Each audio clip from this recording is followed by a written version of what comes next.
กระลาปัจจุบันทำพันปัจจุบันสมบูรณ์เนาะนะ present perfect ตัวอย่างมาโอ้คอยเคยนะ I have never been to สำเนือ I have never been to Vietnam อย่างเนาะต้องสมัยเจออะไรเนาะเวลาคำถามมันดิคำถามมันเป็นยังไงhave you ever เห็นไหมหรือว่าเขาจะถามนั่นนอนตัวอย่างมัน no I have never been เห็นบอกอันนี้เป็นคำถามอันประโยคที่เราใช้เว้าที่ในว่ากาลปัจจุบันนี่นะเนาะเราสามารถเว้ากับสิ่งที่เราบ่เคยเห็นนะอยู่ในนี้มันจะใช้ verb have แล้วก็อยู่นี่แม่น verb three นะจะมีverb 2 3อยู่ในการเว้าตัวนี้เนาะตัวอย่างคืออะไรเดี๋ยวตัวอย่างอยู่ในบทสนทนาเนาะwhat an amazing place I've never been inside of any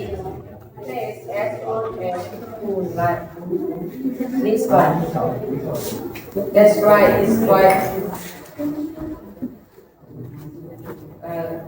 ก็จะมีแต่ประโยคนั้นเนาะที่ว่ามันเล่าเกี่ยวกับเป็นกรามาเนาะ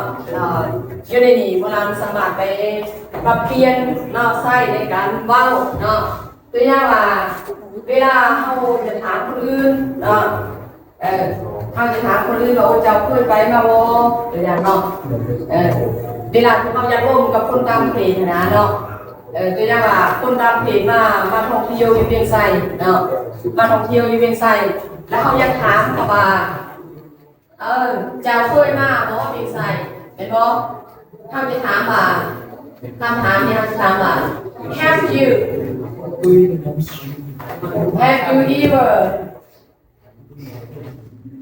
ever been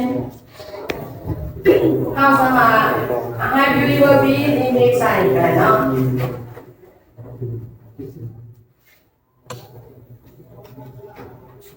เจ้าเคยมาเวียงไสบ่เจ้าเคยมาเวียงไสจะเถื่อบ่ตัวอย่างเนาะถ้าเขาจะร่วมกับเขาเจ้าเนาะเวลาเขาจะเปลี่ยนดีกว่าใหม่หลายๆอันเนาะเจ้าเคยไปประเทศนั้นบ่เจ้าเคยไปประเทศนี้บ่หรือว่าเขาสมัครเชิญได้เนาะแล้วก็ Have you ever been to Thailand Have you ever been to China อย่างเนาะอันนี้คืออยู่ในนี้เนาะคนต่างประเทศมาเข้าร้านจ้างเขาถามเขาเจ้าแล้วเนาะExcuse me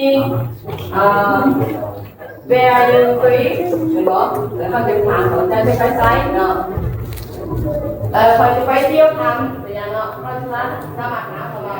Have you ever been to Vietnam เขาว่า No I haven't เขาบอกตัว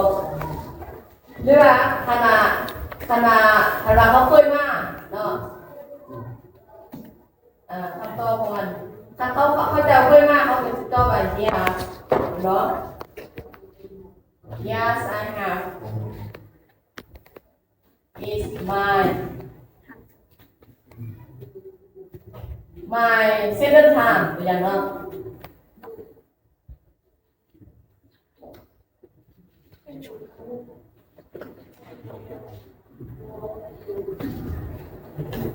ตัวอย่างสมมติว่าเขาตอบว่าเขาเคยมาโอ้นี่เป็นข้าวที่สองของซอยแล้วหรือว่าเอาถึงโตไปแล้วจริงอาจารย์ย่างคนนั้นไปถูกถามน้องถามอาจารย์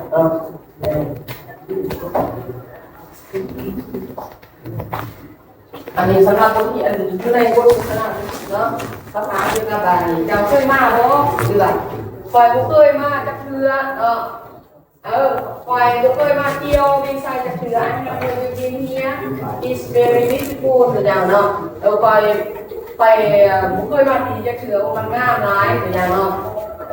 นี่ทำกับสมาธิเป็นว่าบอกจังไรเนาะหรือว่า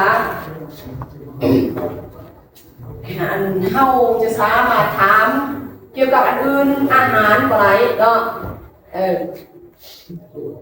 เฮาจะสามารถถามว่าโอ้เจ้าเคยกินอันนี้บ่นี่เนาะ ก็ถามได้เนาะเข้าสมัครถามพระเจ้าว่าตัวอย่างว่าเข้ากินกันกินอาหารลาวอยู่เนาะกินอาหารอยู่แล้วถามเขาว่าเจ้าเคยกินบ่นี่น่ะก็เข้าสมัครเปลี่ยนเสื้อคำถามอยู่นี่แหละเข้าสมัคร Have you ever eaten อยู่นี่ been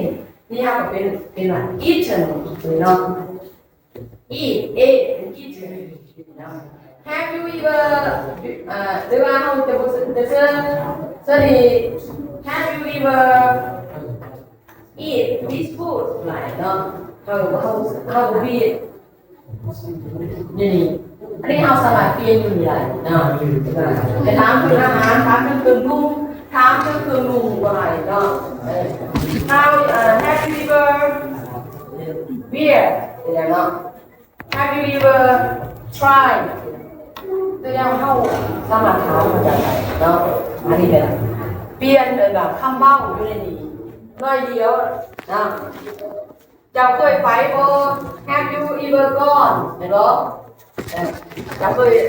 ยไปนั่นมาคืออะไรบ่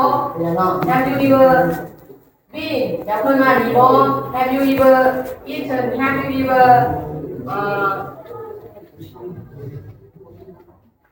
อะไรเขาสมัคร read อย่างเนาะ Have you ever seen อย่างเนาะเข้าสมัครถามสมัครเนาะอันนี้สมัครเกี่ยวกับประโยคในคำเล่าตัวนี้เนาะ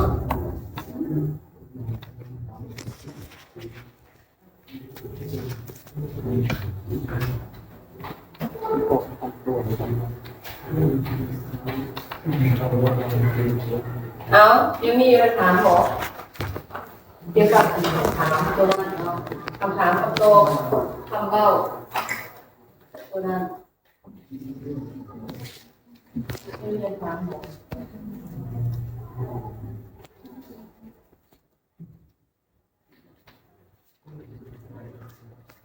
อันนี้เป็นเด้อ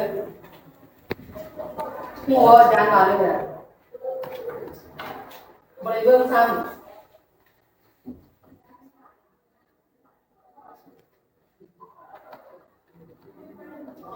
เป็นตัวบิดเนาะบางทีเราทีนี้บิดหลายเนาะแล้วสำหรับประโยคนี้นะเราสามารถไปขยายคำเบ้ามันเป็นหลายคำเบ้าเนาะ10ประโยค20ประโยคอะไรเนาะตัวอย่างว่าเขาดิอันสิ่งที่เฮาตัวอย่างว่าเนาะเฮาบ่เคยเฮ็ดหรือว่าสิ่งที่เฮาเคยเฮ็ดก็เฮาก็สามารถเว้าอยู่ในประโยคตรงนี้ได้เนาะตัวอย่างว่า I have คันเฮาจะว่าเคยเฮาก็ชื่อว่า ever เห็นบ่คันบ่เคยเฮาชื่อว่า never เห็นบ่คือคนเฮ็ดตัวนี้เนาะ I have never been here ตัวอย่างเนาะเคยมาที่นี่จักเทื่ออย่างพนักงานมาฟังโกรธสิบท Have you ever been here? No, I have never been here. It's my first time. แล้วเขาโตไปนี่เนาะก่อนไม่ค่อยมาที่จะเกิด my first time เป็นครั้งแรกของพ่อเป็นอย่างนั้นนี่เป็นคำสมัครไปขยายความคำว่าโตไหนนะเอาแค่นี้จะถามบอกมันมีแล้วคือแบบมีบึงแรงของเราคลายลงพุ่งของพระเจ้าอ่านเลยเนาะบทอ่านหอเกี่ยวกับหอพระแก้วเนาะโบราณพูดแล้วหอพระแก้วมันสร้างได้ขึ้นมือเลยแต่ก็คือทำลายมือเลยแต่ก็บูรณะขึ้นมือเลยเนาะโบราณน่ะก็เลยดูนั่นยังมีบ่ดูนั่นแบบว่าเอาสุนัขท้ายถูกแล้วส่งลงพุ่งจะไปเขาเบิ้งโทรศัพท์เบิ้งมีบ่คุณอันเป็นโทรศัพท์มาหายแล้วลองไปอ่านมึง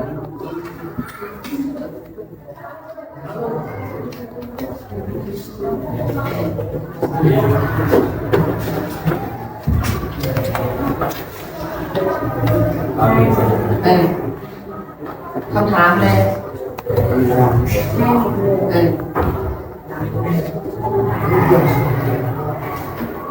เอาไปกุ้งนิดโมงนะ เอาวันนี้ทำมาเบิ้งโค้กระเกียวเนาะอาจารย์ที่อ่านแบบมันมีว่าคำศัพท์อยู่ในนี้นะเนาะคำศัพท์อันบรรดาคำศัพท์นี่นะเนาะเราเมื่อวานเราเบิ้งโทรศัพท์อันนี้เอาโทรศัพท์ขึ้นมาหน้าโต๊ะมือของมันเราติดตาม